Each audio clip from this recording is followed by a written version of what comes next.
ये एक अलग सेल से मिलकर बनी होती है जिसे नेफ्रॉन कहते हैं और यही नेफ्रॉन हमारे ब्लड को साफ करते हैं। हमारी किडनी में ये जो कॉर्टेक्स है उसी में नेफ्रॉन पाए जाते हैं, यानी कॉर्टेक्स नेफ्रॉन से मिलकर बने होते हैं। जब हम कॉर्टेक्स को जूम करके देखेंगे तब हमें नेफ्रॉन का स्ट्रक्चर दिखाई देगा।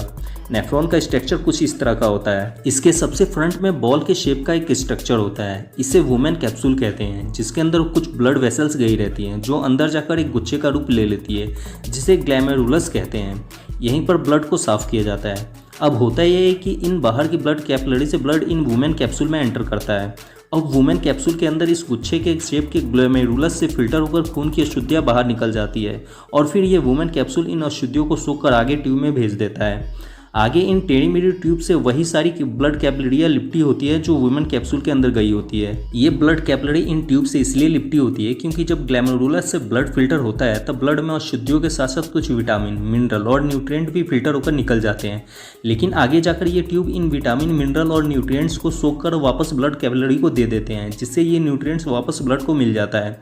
वुमेन कैप्सूल से जुड़े ये ट्यूब आगे जाकर एक कनेक्टिंग डक्ट से जुड़ जाती है। इसी कनेक्टिंग डक्ट से और भी बहुत सारे नेफ्रॉन जुड़े होते हैं।